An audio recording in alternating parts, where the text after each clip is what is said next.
بعد الأحداث اللي حصلت بدأت الشكوك بتاعتي تروح ناحية محمد، وخاصة إن أنا كنت كل ما أتكلم معاه في أي موضوع بلاقي نظراته غريبة وتحس كده إن هو بيستهزأ بالكلام.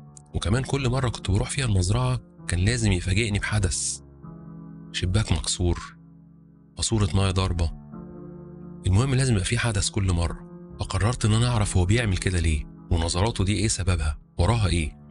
وبعدين كمان عايز أعرف ليه كل ما بروح المزرعة لازم يكون في حاجة حاصلة. اتصل بيا محمد بالليل في يوم وقال لي إن عم حسن اللي مأجر الأوضة اللي في المزرعة اللي هي أوضة جابر توفى إلى الله، وإن أنا لازم أكون موجود تاني يوم علشان أحضر العزاء، ويا ريت لو أجيب مساعدة معايا لأهل عم حسن. فأنا قلت له إن أنا هكون عندك بكرة الصبح إن شاء الله ونروح سوا. وجاء تاني يوم ووصلت طريق المزرعة الساعة 12 إلا ربع، ودخلت من الطريق الصغير وكان الجو جميل جدا ومشمس ودرجة الحرارة لطيفة. الكلام ده في شهر 6 كده. وأنا داخل بالعربية قعدت أبص على المزارع اللي حواليا. طريق المزرعة ده المزارع بتكون على يمينك وشمالك، فقعدت أتفرج على المزارع كده بتسلى وأنا ماشي. فلقيت بنت صغيرة كده جوه موجودة في حقل من الحقول، كأنها كده بتلم محصول. بس الحقل ده ما كانش فيه أي زرع خالص، كان رملة صفرة بس. والبنت مثلا ممكن يكون عمرها 6 سنين أو 7 سنين. فوقفت كده عشان أدقق النظر فيها يمكن يكون حد واقف جنبها ولا حاجة، فما لقيتش حد واقف جنبها خالص. فوقفت عربيتي ونزلت لها، قربت عليها لقيتها بتبصلي بصة كده ما تحسش انها بصة طفل خالص، وكمان ما كانش في ايدها حاجة، بتعمل كأنها بتلم المحصول. فانا قلت لها انت اسمك ايه؟ ففضلت بصالي من غير ما ترد. بيني وبينكم مع الاحداث اللي بتحصل دي انا متوقع اي حاجة. قررت ان انا امشي، وانا راجع لقيتها وقفت وخدت خطوة كده ناحيتي. فانا قلت لها انت عايزة حاجة؟ كانت عاملة لي بوشها انها عايزة حاجة. كنت مطلع فلوس من جيبي علشان اديها لها. جيت بديها لها مصرخة في وشي وطلعت تجري، وكانت بتجري ناحية حتة ما فيهاش ولا بيوت ولا أي حاجة. فأنا بيني وبينكم ما حاولتش إن أنا أجري وراها، ورجعت عربيتي وكملت الطريق للمزرعة. طبعا أنا وصلت يعني تقريبا الساعة 12 إلا 5 كده تقريبا، فكانت الناس معظمها راح اتحرك عشان ينام، بس كان في بعض المزارعين موجودين في المزرعة عشان كان في بعض الحاجات لازم تتعمل، مش هينفع يروحوا يناموا لما يعملوها. وانا نسيت اقول لكم ان القيلوله دي مش شرط يكون الناس لازم تروح القيلوله، في ناس ممكن يكون عندها شغل بتكمل شغل في الوقت ده يعني. فركنت عربيتي ولقيت محمد واقف معاهم جوه، فشاورت له كده فشاور لي ولقيته ما جاش، فاستنيت شويه كده قدام البيت لقيته جاي، وكنت متاكد انه هيقول لي ان في حاجه حصلت. واللي حسبته لقيته بيقول لي ان الشباك اللي في الدور اللي فوق اتكسر تاني. طبعا هو استغرب مني جدا لان انا ما عملتش اي تعجب المره دي، بالعكس هو حس ان نظراتي كاني كنت عارف انه هيقول لي حاجه. قال لي ممكن نطلع نشوف؟ قلت له تعالى نطلع. ورحنا فاتحين الباب ودخلنا وطلعنا الدور التاني، ودخلنا الأوضة اللي فيها الشباك المكسور. لقيت على السرير كده حاجة زي ما يكون جسم حيوان صغير. لما قربت منه لقيته جسم فار ولكن من غير راس. طبعا الفتحة اللي في الشباك لو حد رمى حاجة من تحت ممكن تدخل جوه، بس هينشنها ازاي بالظبط تنزل على السرير؟ اللي حط الفار ده واحد دخل البيت وحط الفار. طبعا كل ده واحنا ساكتين انا ومحمد. انا جبت منديل ومسكت الفار ورميته من الشباك، وقعدت ابص على نظرات محمد. لقيته بيبص لي كويس جدا وبيتابع انا بعمل ايه. فقلت له انا عايز اركب ازاز من اللي ما بيتكسرش. فقال لي ده غالي ومش هتلاقيه في المنطقه عندنا هنا. قلت له لا انا هجيبه معايا المره الجايه وانا جاي.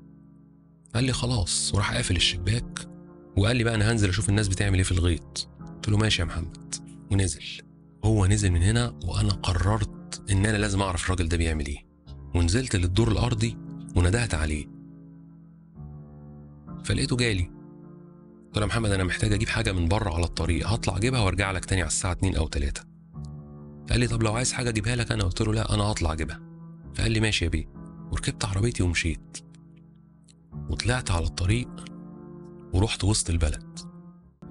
رحت محلات اللي بتبيع كاميرات المراقبه واجهزه التصنت، ودخلت محل وفهمته الوضع. قلت له ان انا في مزرعه وعايز حاجه تجيب لي المزرعه من جوه البيت، مش عايز اعلق كاميرات بره لان في طيور وفي حاجات ممكن تكسر الكاميرا لو اتعلقت بره. فالراجل صاحب المحل قال لي ان الكاميرات نوعين، حاجه اسمها اندور وحاجه اسمها اوت دور. الاندور ده اللي هي الكاميرات اللي بتحطها جوه البيت، بتكون بتصور في ظروف جوه المنزل بحيث ان مفيش مطر، مفيش عوامل البيئه تضر الكاميرا او تبوظها. اما الكاميرات الاوت دور دي فهي دي اللي بتتحط بره، اللي هي بتكون بقى بتستحمل التراب، بتستحمل المطر. وبعد ما شرح لي ازاي الكاميرات بتشتغل وهتركب ازاي، فانا قررت ان انا ما اخدش الاوت دور دي خالص، لان انا مش عايز احط كاميرات بره البيت، انا عايز الكاميرات تكون جوه البيت بحيث محدش يعرف ان انا مركب الكاميرا. فاخدت 3 كاميرات من الصغيرين دول، دقتها عاليه جدا بس فيها عيب هتعرفوه قدام شويه. ورجعت على المزرعه.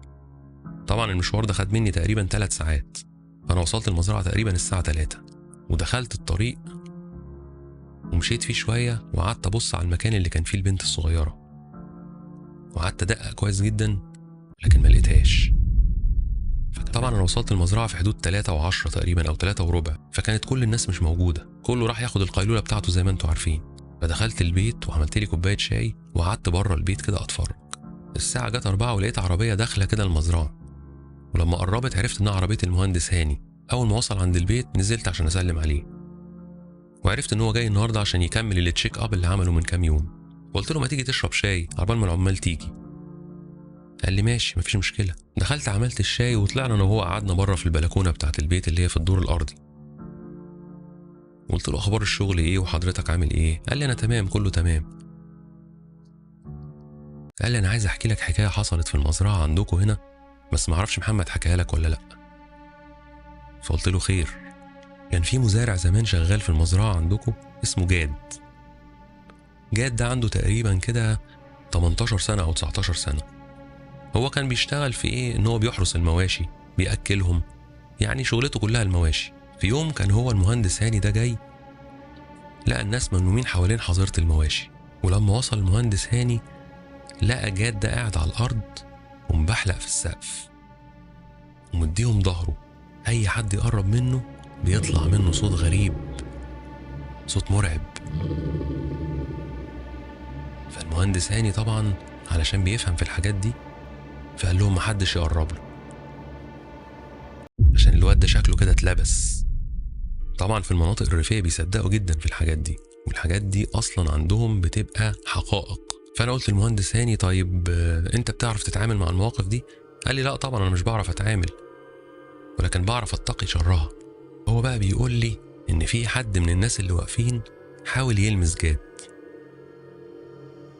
ولكن بمجرد انه لمسه وقع جاد على الارض وقعد يتنفض نفضات رهيبه. وكان بيقول ان النفضات دي الجسم البشري العادي ما يعرفش يعملها، بمعنى ان هو كان ممكن يلف راسه باكتر من 90 درجه، انت اخرك تلف راسك كده. هو بقى بيقول لك ان هو كان ممكن يلف راسه لحد ما يبص وراه، كان منظره غريب، وايديه تقعد تتعوج كده ورجله تقعد تتعوج والاصوات شغاله. وهم واقفين جه شيخ من الشيوخ اللي في البلد وطلب من الناس انها تطلع بره. فالمهندس هاني كان عايز يراقب الكلام ده ويشوف الشيخ ده هيعمل ايه. فالشيخ بعد ما الناس طلعت بره ساب الباب مفتوح سنه كده، فراح المهندس هاني وقف يتفرج، وقال لي ان الشيخ ده قرب من الراجل ده وقعد يقرا ايات قرانيه كتير، والراجل يزيد في الانتفاض. بدأ يطلع منه صوت واحده ست بتصوت، صوت عالي جدا كمان، والصوت مرعب. والشيخ يقرا قرآن ويقول له اطلع اطلع، لحد ما جاد اتنفض نفضه وغاب عن الوعي خالص. فسألت المهندس هاني قلت له طيب تفتكر ايه اللي كان ممكن يحصل له ده؟ راح قال لي هو يعني ممكن يكون عمل حاجة، لعب في حاجة فالحاجة دي لبسته. فبيني وبينكم انا ما حبيتش اكمل الكلام معاه، وقفنا على كده. قلت له يا ريت نغير السيرة يا باشمهندس هاني، احسن انا ايه جتتي مش خالصة، يعني مش ناقص بمعنى اصح. وقعدنا نكمل شرب شاي واستنينا العمال. الساعة بقت 4:15 تقريبا، ولقيت محمد جاي ولقيته بيقول لي يلا بينا يا استاذ محمد عشان نروح الجنازة بتاعت عم حسن. وركبنا العربية ووصلنا عند بيت اهل عم حسن، ودخلنا عزينا الناس، وقابلت واحد من ولاده اللي قال لي تعالى يا بيه اقعد هنا، وراح جايب لي كوباية شاي وقعد جنبي. ولقيته بيقول لي ان ابوه لما كان يرجع كان يقعد يحكي لهم على حاجات غريبة جدا كانت بتحصل في المكان اللي هو فيه، في البيت بتاع عم جابر. بيقول لهم انه كان بيسمع اصوات اطفال وبيشوف شخص ماشي بعكازات. وفي مرة الشخص ده طلع وقعد معاه في الأوضة واتكلم معاه كمان. فأنا قلت لابن عم حسن، قلت له بص يعني أنا ما بعترفش بالحاجات دي، وممكن يكون المواضيع دي كلها تكون تهيؤات، لأن أنت لما بتقعد في مكان فاضي ممكن يحصل لك حالة كده من القلق والخوف اللي ممكن تتحول إن أنت ممكن تشوف ظواهر بصرية. ولكن ابنه قال لي إن عم حسن مرة كان ماشي العكازات اتشدت منه ووقع على الأرض، ولما لف عشان يشوف مين اللي شد العكازات لقى الراجل أبو عكازات واقف على رجله، بص له بصة كلها كره وكلها غضب. فأنا قلت له طب عم حسن ليه ما سابش المكان؟ فراح قال لي أكل العيش، وإن هو مضطر يقعد في المكان ده لأن ما كانش عندنا مصدر نجيب منه فلوس غير المكان ده. والمهم عزيته وشربنا الشاي سوا، واتحركت أنا ومحمد ورجعنا المزرعة تاني عشان المهندس هاني كان مستنيني هناك. ولما وصلت لقيت المهندس هاني واقف مع العمال، وكان تقريبا خلص التشيك اب بتاعه وعمل التقارير بتاعته وسلمها لي. ولقيته بيقول لي ايه، هتطلع ورايا المرة دي برضو ولا هتعمل زي المرة اللي فاتت؟ قلت له على فكرة يا باشمهندس هاني أنا طلعت وراك، حتى أنت وقفت تشرب شاي بعد ما طلعت من الطريق. قال لي ما حصلش الكلام ده، قال لي أنا مشيت على طول، قال لي إن الوقت كان متأخر، فإيه اللي هيخليني أشرب شاي في الوقت ده؟ أنا اتحركت على طول وروحت على بيتنا. مش عايز أقول لكم إن أنا اتضايقت جدا، حسيت بالاختناق اللي كان بيجي لي قبل كده. المهم قلت له خلاص يا باشمهندس هاني حضرتك اتحرك، لأن أنا قاعد هنا شوية. الساعة كانت 6 مساء والمفروض إن أنا اتحرك، ولكن أنا كان لازم أركب الكاميرات، وكان في مشكلة قابلتني عليها اللي قلت لكم عليها في الأول، وهي إن الكاميرات دي محتاجة واي فاي عشان أعرف أشوفها من بره، وزي ما أنتوا عارفين المنطقة ما فيهاش شبكة خالص، فاضطريت إن أنا أعتمد على الذاكرة الموجودة في الكاميرا، وأبقى أجي بعد يومين كده أشوف الوضع إيه. ودخلت البيت وبدأت أركب الكاميرات. ركبت كاميرا على الإزاز اللي يجيب بيت محمد كله، بحيث لو حد خرج من البيت أو دخل من البيت أشوفه. وركبت كاميرا تانية تجيب أوضة جابر، وبالتحديد عند الشباك اللي بيتكسر كل مرة. المفروض إن دي الكاميرا اللي هتجيب لي اللي أنا عايزه. الكاميرا التالتة بقى يا جماعة ركبتها جوه البيت، وثبت الكاميرات وعملت بيها تيست كده، شغلتهم التلاتة، وبعد كده خدت الميموري ركبتها في الكمبيوتر وقعدت اتفرج على الفيديوهات. الحمد لله لقيتها جايبه صوره حلوه جدا برغم ان الدنيا كانت بتضلم. عايز اقول لكم ان الكاميرات دي كمان فيها خاصيه جامده جدا، وهي حاجه اسمها نايت فيجن، وهي معناها انها ممكن تجيب الصوره في ضلمه عتمه، يعني لو الدنيا عتمه مفيش ذره ضوء هي تجيب لك الصوره زي ما انتم شايفين كده. خلصت التيست ورجعت الميموري في الكاميرا وشغلت الثلاث كاميرات وخرجت بره. كانت الساعه تقريبا 7، الدنيا ضلمه، وركبت عربيتي واتحركت. طبعا انتوا عارفين ان انا بطلت امشي في الطريق الممهد ده تماما مهما يحصل، ورجعت في الطريق العادي بتاعنا ومشيت فيه شويه كده، ووصلت عند الحته اللي كانت فيها البنت واقفه. تخيلوا لقيت ايه؟ لقيت البنت واقفه في الضلمه الكحل دي بنفس الوضع اللي شفته بيها الصبح. عايز اقول لكم ان انا جالي احساس رعب وقلبي كان بيدق بطريقه رهيبه، لان قلت اكيد البنت دي مش طبيعيه. والغريبه انها كانت بعيده عني جدا، ولكني شايفها قريبه جدا مني وبتبصلي في عيني. عايز اقول لكم ان انا طرت بالعربيه، طرت بيها طير لدرجه المطبات كانت بتوديني وتجيبني.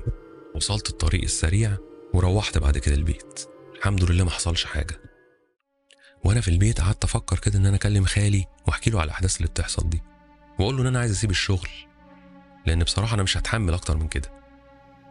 وفي نفس الوقت قلت اكيد هو عارف الحاجات دي، او اكلمه واقول له ان جات لي فرصه عمل في حته تانية وان انا مش هقدر اكمل في المزرعه.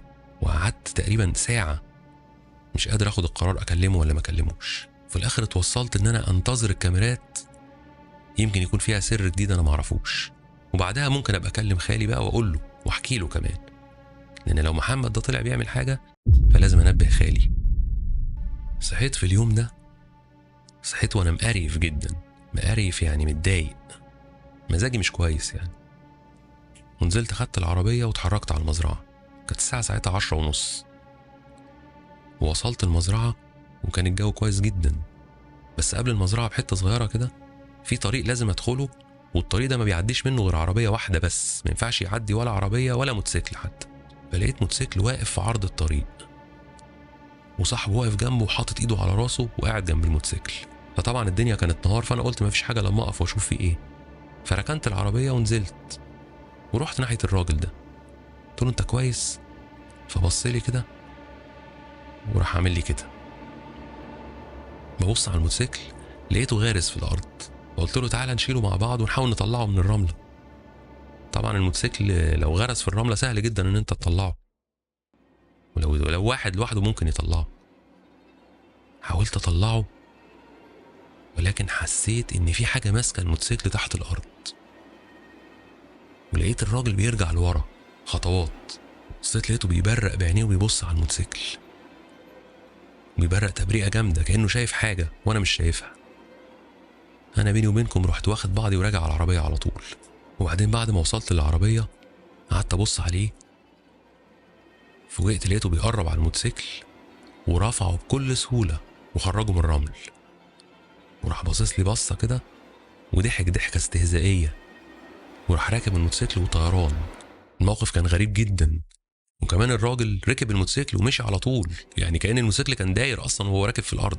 انا مش عارف الكلام ده كان بيتهيأ لي ولا في ايه.